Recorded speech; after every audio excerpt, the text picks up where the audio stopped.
Hi, I'm Perry Atkinson, General Manager here at theDove. Hey, check out our other videos and check out our website at thedove.us.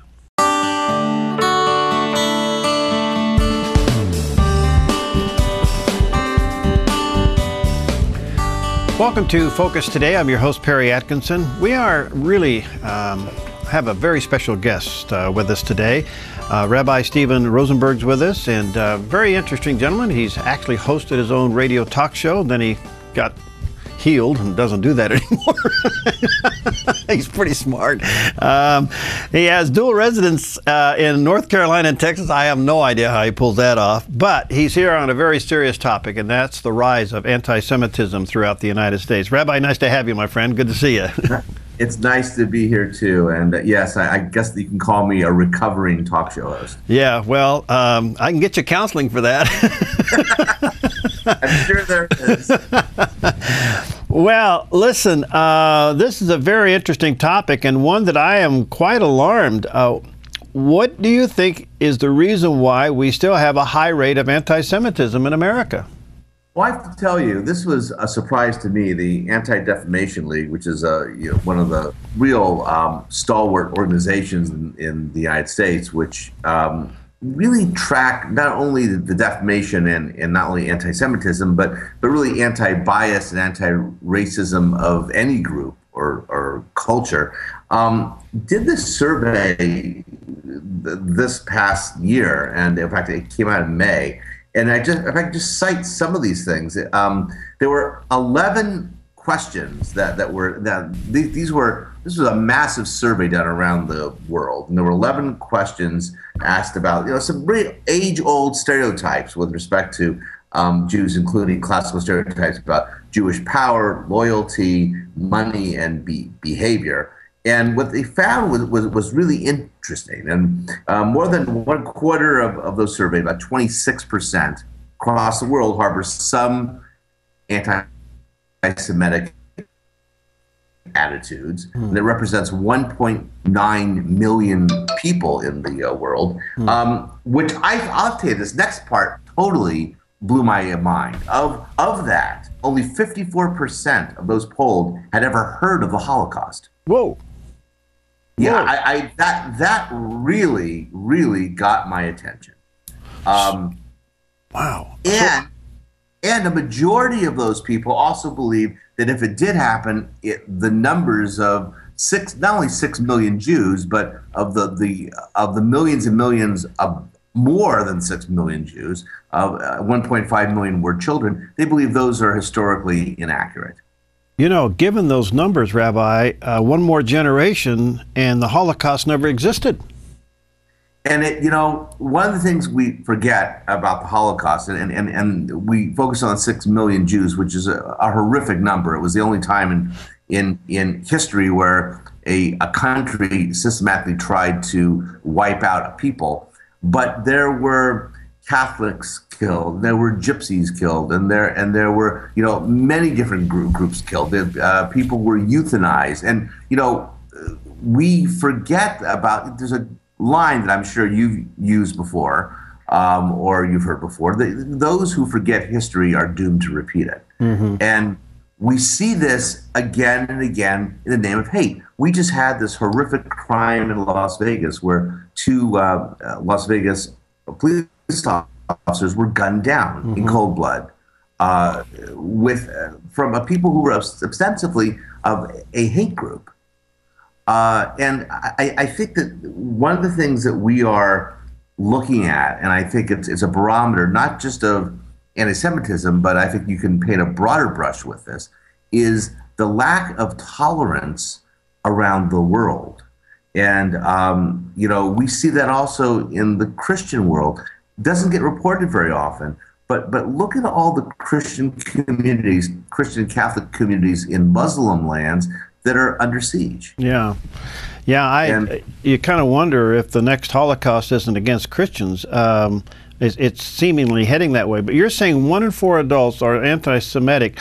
What are they blaming the Jews for? Well, I'll go through this with you. It's striking. this is what some of the findings were. There was a belief that Jews have too much power in business and in banking, and that Jews control. Let's first of all let's face a fact. Less than the Jewish population of the world is less than 0.5%. So we are a very small group compared to 1 billion Catholics and 1 billion Muslims. We really are a very small group. Only about 2% of the United States. And so they also there was a belief that Jews had too much power in the business world, that the media controlled mainly by Jews, which is really, if you think about it today, and you know this better than I do, the media world today is controlled mainly by corporations. Right. And so the thing that puzzles me is we live in a world today of incredible access to information, unparalleled at any other time.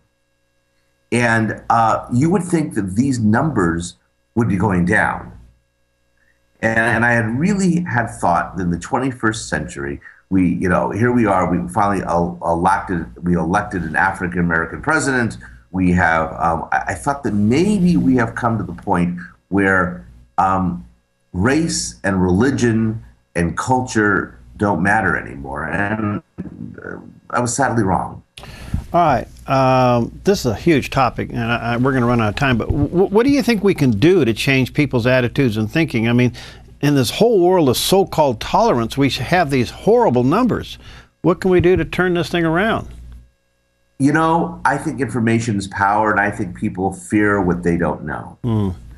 And we live in a really interesting age where, and you said a very good point before, but I'd like to elaborate on. This is the last generation there will be any Holocaust survivors around. And if you wanted to see just see how that played out, look at the 70th anniversary of D-Day. If you saw any of that footage, right, and those the elderly soldiers, the last ones of World War II, who were in their late 80s and 90s, Holocaust survivors are about that age too. And we are, as you said, we are one generation away from it completely being relegated to the history books. And so I think part of it is education. I think part of it is tolerance and understanding. And I truly believe that we fear what we don't know. I have to tell you, where I have hope is in the youth. And when you see whether they're Jewish youth or Christian youth or Catholic youth, and you see them at various venues interacting with each other, and this group, I believe, the people who are maybe 20 and under, 25 and under, have a very different view of the world, and I think hopefully a much more positive view. They don't see the world in colors. They don't see the world divided in cultures and religions as their parents do to a certain extent. I think that if we can nurture this group of kids, regardless of whatever their background is, that's where we start.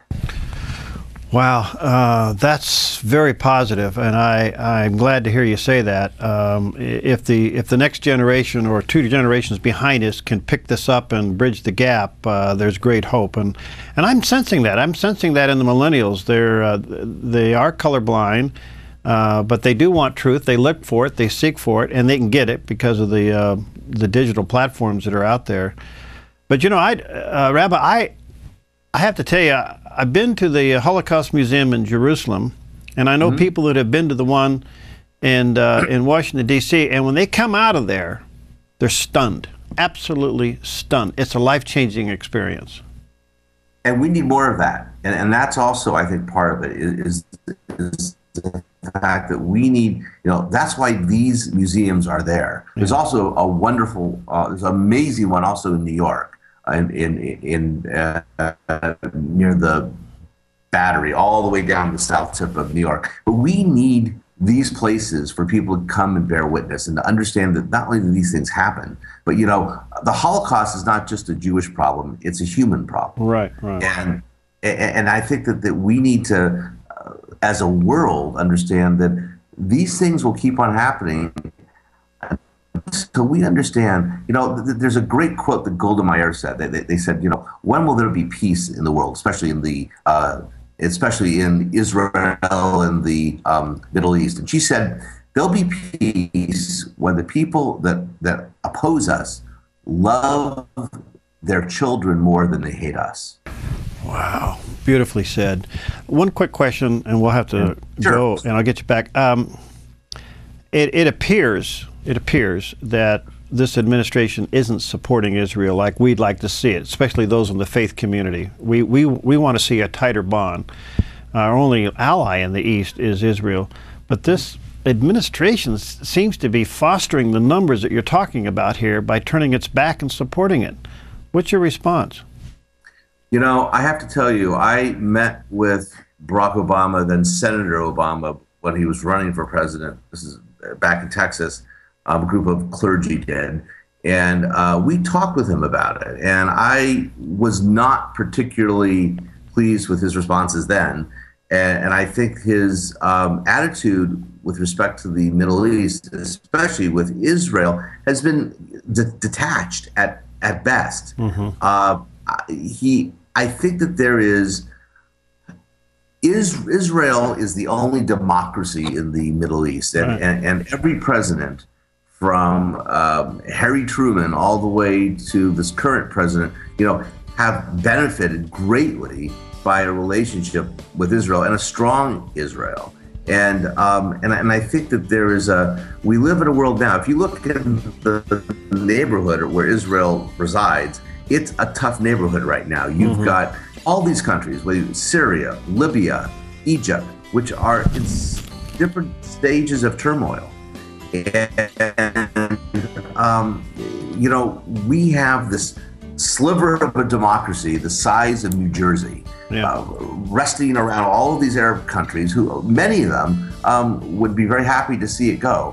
I think that the only thing that I can think of is the fact that there needs to be more positive engagement. And I don't think you're going to see it with this president. I think that it has been pro forma at best. Yeah, sadly, I think you're right. Rabbi, it's been an honor to have you. Thank you. And let's connect again. Shalom, my friend. Shalom, my friend. You too. And if I may say it so, you have a wonderful program. Really enjoy watching it. All right, let's do it again soon, okay? Look forward to it. Okay, we'll be right back.